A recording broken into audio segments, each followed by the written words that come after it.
What's going on, Pod Squad? It's your girl, Synovia. Okay, so listen, this episode is dedicated to all my ladies. Actually, it's for the fellas too, but I'm just going to be honest, it's probably geared more toward the women. Fellas, don't be mad. But I wanted to talk to you about how to pray for your spouses and how to increase your prayer life in your marriage.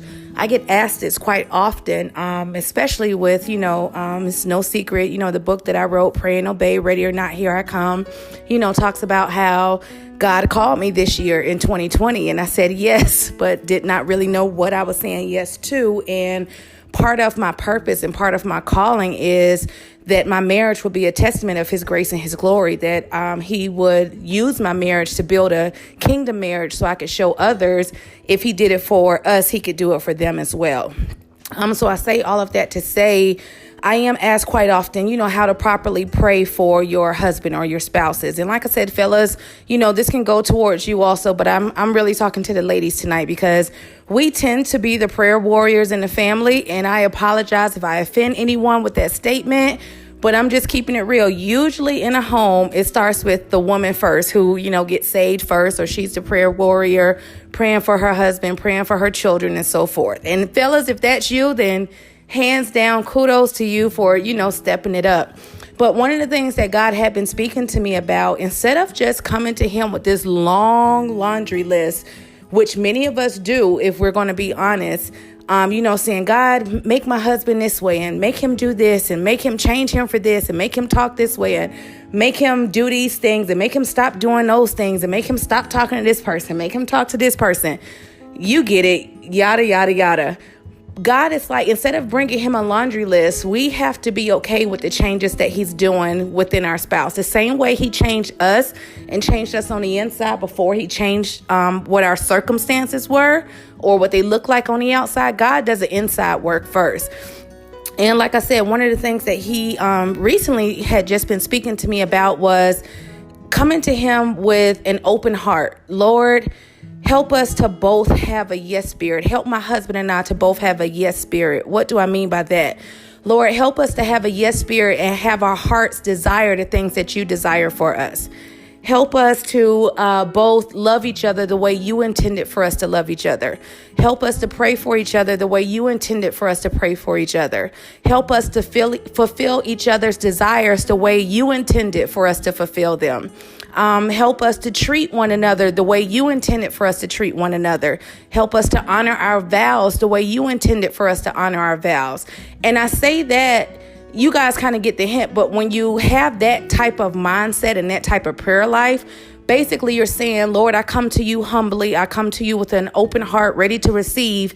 Help us to have a yes spirit. That's saying you may not both have a yes spirit. Maybe you have a yes spirit and your spouse doesn't. Maybe your spouse has a yes spirit and maybe you don't. Or maybe both of you are having trouble with saying yes to God. So if you're giving him that okay, because I've spoken about this before, God is a gentleman. He's not going to force himself on you. But once you give him the okay, you can expect him to come in and shake some things up, move some things around, tear some things down, rebuild some things up.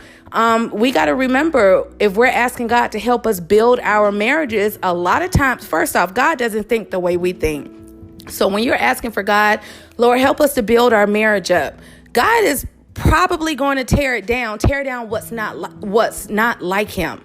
And not tear it down in a bad way to destroy you, but tear it down to remove what doesn't look like him, what displeases him, what was never intended, what's not of him. So he will tear it down to the dirt, down to ground level, so it can be rebuilt the way he intended for that marriage to be built, the way he intended for it to grow, the way he intended for it to reflect kingdom, the way he intended for it to reflect himself. And you have to be okay with that. And if I'm being honest, that's not easy. That's not an easy prayer. Trust me. If the things that God has taken my marriage through, and just me through personally, I'm not even going to say the marriage because he dealt with me first. I was the first that, things that I had to just kind of be thrown at his feet, if I'm being honest. So he dealt with me first and worked on the inside of me before I saw things changing on the outside. And we have to be okay, like I said, when we want our marriage to be built the right way, when we want our marriage to be strong, when we want our marriage to be of God, He's going to come in here and shake everything that's not of him, so what's of him shall remain. You can't build a faulty marriage. A house divided shall not rise, it shall not stand.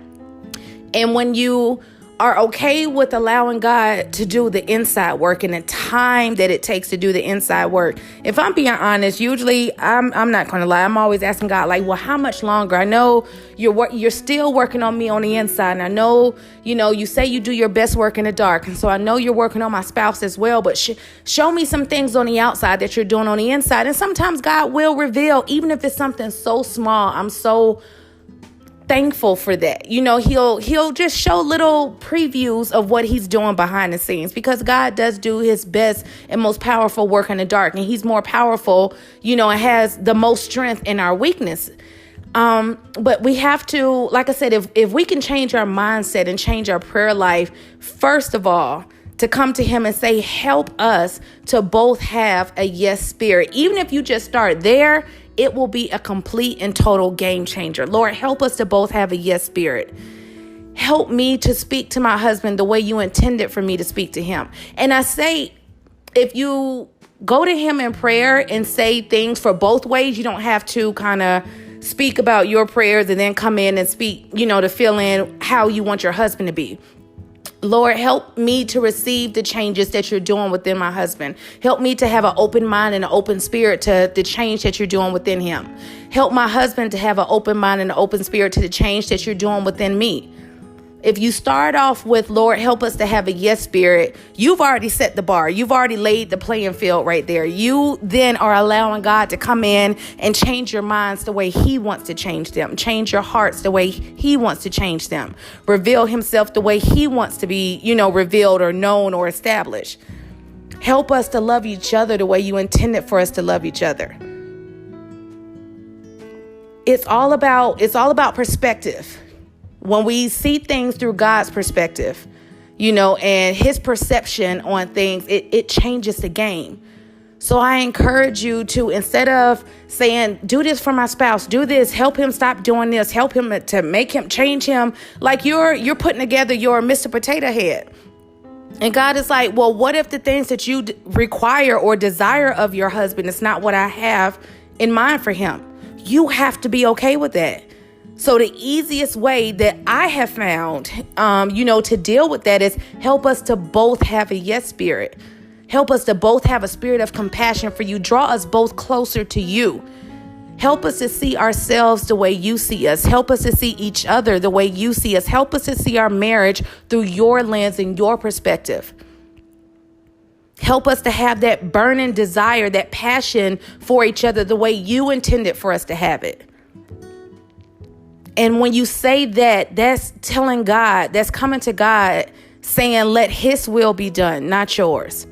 That you're laying down your will, you're laying down your plans, your ideas, your agenda, your itinerary, your Mr. Potato Head, your blueprint for your marriage. You're willing to lay all of that down and say, Lord, help us to accept the things that you're doing. Change our hearts so that we desire the things that you desire for us. Change our minds so your thoughts become our thoughts. Your wants become our wants. Your desires become our desires. Help us to see things through your lens. Be our eyes. Help us to guard each other. Help us to cover each other. Help us to protect each other. Help us to have that kingdom marriage that you intended for us to have. Help us to resist and rebuke the enemy. And when you say us, that's taking it to God, speaking for you and your spouse. That's interceding for your spouse.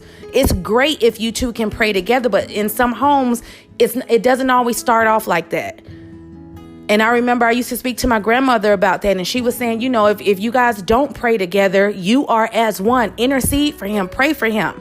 So ladies, yes, you can intercede and close the gap and pray for your husband. And fellas, you can do the same. You can intercede and close the gap and pray for your wife if you're the one who initiates those prayers.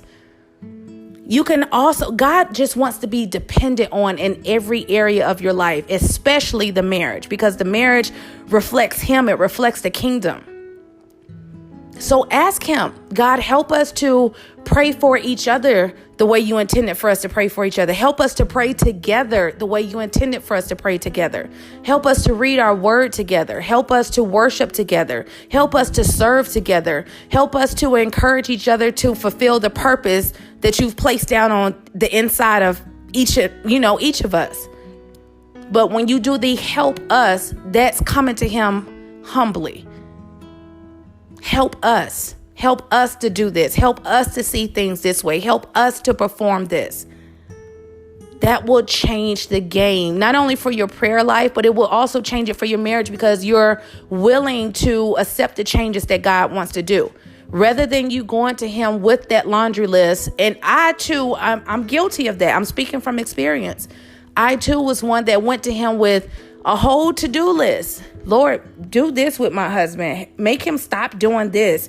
Make him stop saying that, and God is like, no, what about you're giving me this list of all these things that you want me to do, but you didn't leave any room for me to say what I wanted for your husband, what I intended for your husband, how I intended for your husband to be, how I intended for you to be. So if you change just that perspective of your prayer life, of saying, help us to both have a yes spirit, like I said, you're already changing the game with that. Help us to both resist the enemy. Help us to both rebuke any spiritual attacks, bind any spiritual attacks. Show us, reveal our blind spots to us. Help me to see what my husband cannot see. Help my husband to see what I cannot see. Help us to be spiritually in tune with one another. Through you, 3 cords are not easily broken. I can promise you, if you come to God with that humble and open heart, and your heart is, in that surrendered posture, your willingness for God to just come in and do what he wants to do, you will be amazed not only at the work he's doing in your spouse, but even the work that he's doing in yourself. Because we tend to want God to hurry up and speed things up. I say we because I'm the same way. Lord, what are you doing? How much longer is it going to take? When am I going to see the things that you promised me? But ask God, Lord, help us to both be okay with the time that it's needed to wait on you to manifest the things that you've promised us, the things that you've spoken over us. I'm always asking God, Lord, you promised that my marriage will be a testament of your grace and your glory. I want others to see kingdom when they see my marriage. I want them to see Jesus when they see my marriage. I want my husband and I to be beacons of his light, even if it only starts with one first. And you got to be okay with that. A lot of times, and this is just from experience, God doesn't work on the both of you at the same time. You're not both going to be fixed from the inside at the same time. He works on one first. And once one is done or almost done or further along than the other, you stand in the gap for your spouse. You intercede for your spouse. You fast for your spouse. You pray for your spouse. You be intentional about interceding on their behalf. And it's okay to tell God, he knows your heart's desires. He knows your heart's desires better than you do. He knows you better than you know you. God knows us like an open book. He knows our thoughts before we even think them. So if we change things and say, help your thoughts become my thoughts, your wants become my wants, your desires become my desires.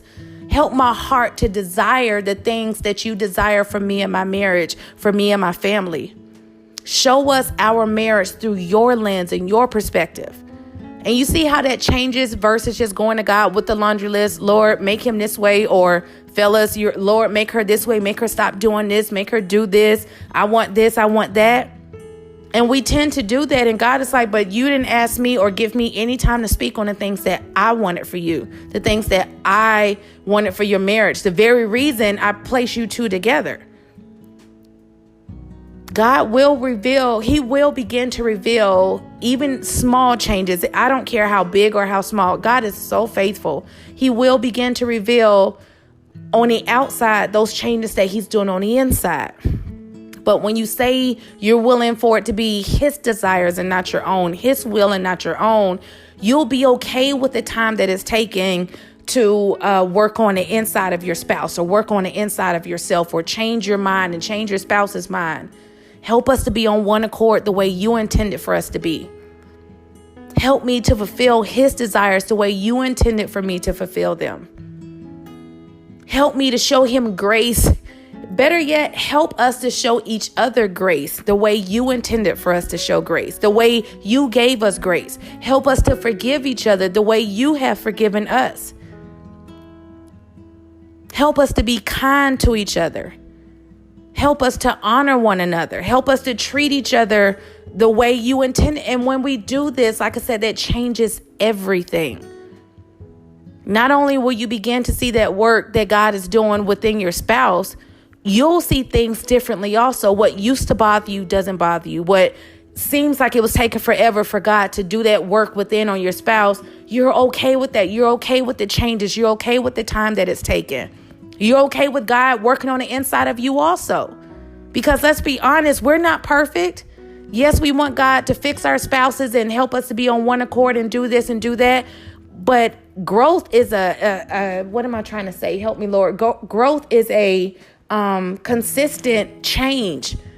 It doesn't you don't just grow one time. You're evolving. Thank you, Jesus. You're evolving constantly. And as your spouse is evolving, you're evolving also. And sooner or later, those prayers not only, will be manifested, the very things that you were asking for, you two would then begin not only having your own personal relationships with Christ, but you also will begin to pray to Christ together. Both of you reading your Bibles together, both of you fasting together, both of you manifesting the very thing that God created, the very reason he created you both. Take it out of your hands and put it in God's hands, because I promise God can do more with your spouse, with your marriage, and with yourself than you could ever do. I've tried to do things my way and I failed every time. And if it did seem like I had some type of success from it, it was limited success. It didn't last long. And I still had to come back to God to get it right. But instead, you know how they say, if you tried and tried and tried, try again, but this time try with God. Once I gave it to God, I began to see changes in myself like none other. Nothing that I could have done, I could even remotely take credit for. It's all God. And if he did this in me, I can't wait to see the change that he does and is doing within my spouse. The change. He makes us right with him first. Then he makes us right with ourselves. Then he makes us right with each other. You can't love your spouse if you don't love yourself. And you really can't love your spouse if you don't love God and know God that way. So when you can receive God's love and properly love yourself, that's how you love your neighbor. You can't love your neighbor if you don't love yourself. You can't be right for someone else if you're not right for yourself first. Let God do that inside work. There are things that God can do and touch and just breathe on, that even your best thought out, manifested blueprint that you try to put together for your marriage or for any area of your life, it will never even touch what God can do if he just breathes on it, if he just sits his glory on it, if he just speaks one word, if he just touches it, if he just opens the floodgates of heaven. Go to God with the humble spirit and the right heart posture, a surrendering posture. And doing that will allow God to come in and not only do that work that you're desiring for your spouse, but that's where his desires become your desires. And sooner or later, you'll realize the things that God wanted for you anyway are the things now that you're asking for, the things that you're praying for, because you allowed him to come in and do that work within. You stopped putting up that fight. You laid down your will and you submitted to his. Lord, I give my marriage to you. I give my spouse to you. I give my children to you. I give my desires to you. I give it all to you. But start first with the help us to have a yes spirit. You and your husband will both, God will then come in and do that inner work, that work in the dark that only God can do. Not only will this change your prayer life, will this change your personal life, will this change your marriage, it will just change life itself. It sets the bar so high. You all be encouraged, be blessed, and just take it to God. Trust God, wait on God, and watch God do what he does best. Thank you so much for listening. Don't forget to share this. Let me know. I'll definitely do more marriage tips if this is something that you guys are interested in. But you all be blessed, and I will speak with you next time. Peace out.